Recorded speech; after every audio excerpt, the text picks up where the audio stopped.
Renewable energy గురించి ఇక్కడ industrial partners ఇక్కడ ఉన్నారు. రెన్యూబుల్ ఎనర్జీ గురించి, సోలార్ ఎనర్జీ గురించి మనం చాలా సందర్భాలలో మాట్లాడుకుంటాం. సోలార్ ఎనర్జీ గురించి మాట్లాడితే మొట్టమొదటి వచ్చే పేర్లు అదానీ, అంబానీ. అదానీ, అంబానీలే ఈ బిజినెస్ పెట్టుకోగలుగుతారు అని అందరూ అనుకుంటున్నారు.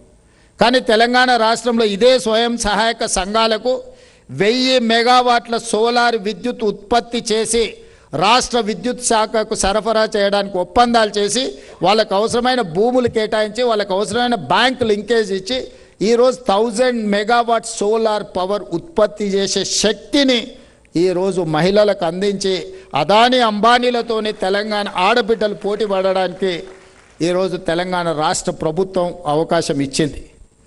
రాష్ట్రం నలుమూలల ఇందిరమ్మ క్యాంటీన్లు ప్రభుత్వ కార్యాలయాలు, మీరు మున్సిపల్ ఆఫీస్కి వెళ్ళండి, కలెక్టర్ ఆఫీస్కి వెళ్ళండి, సెక్రటేరియట్కి వెళ్ళండి, you go anywhere in the state, any government office, అక్కడ క్యాంటీన్లు ప్రైవేట్ వాళ్ళ చేతులు ఉంటాయి. నేను వచ్చిన తర్వాత వీటన్నిటిని తీసేసి ఇందిరా మహిళా శక్తి క్యాంటీన్స్ కింద అన్ని రాష్ట్ర ప్రభుత్వ కార్యాలయాలలో ఈ మహిళా శక్తికి స్వయం సహాయక సంఘాలకు క్యాంటీన్లు ఇచ్చి వాళ్ళే నిర్వహించుకునే విధంగా ఈరోజు వాళ్ళకు వ్యాపార అవకాశాలు మనం కల్పించినాం.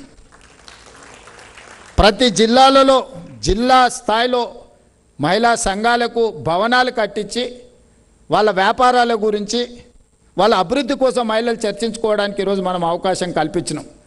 ఈరోజు పెట్రోల్ బంకులు ఎవరో బిజినెస్ ఉన్నవాళ్ళు, ల్యాండ్ లార్డ్స్ మాత్రమే పెట్రోల్ బంకులు పెట్టుకుంటారు.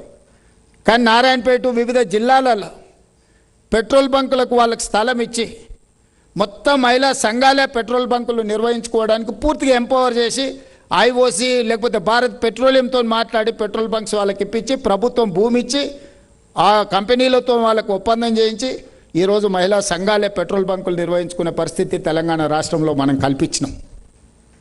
ఇవాళ ప్రతి అంశంలో మాటలతో ఉమెన్ ఎంపవర్మెంట్ అనేది కాకుండా ప్రతి దగ్గర పాఠశాలల నిర్వహణ గతంలో కాంట్రాక్టర్లకు ఇచ్చేది. అమ్మ ఆదర్శ పాఠశాల పేరు మీద తెలంగాణ రాష్ట్రంలో ఉన్న 26,000 ప్రభుత్వ పాఠశాలల నిర్వహణ మొత్తం మహిళా సంఘాలకు అప్పచెప్పి ఆ స్కూళ్ళ నిర్వహణ మొత్తం, ఎందుకంటే గ్రామీణ ప్రాంతాలలో ఉండే పేదల పిల్లలే ప్రభుత్వ పాఠశాలకు వెళ్తున్నారు.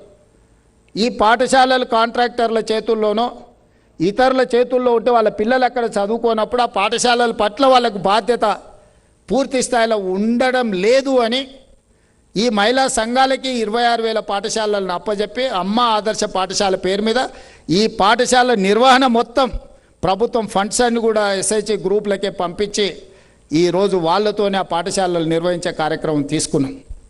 అదేవిధంగా 26 లక్షల మంది స్టూడెంట్స్కి స్కూల్ డ్రెస్సులు ఇస్తాం, 2 జతలు. ఈ 26 లక్షల డ్రెస్సులు కుట్టే బాధ్యత ఈ స్వయం సహాయక సంఘాలకే ఇచ్చినాము.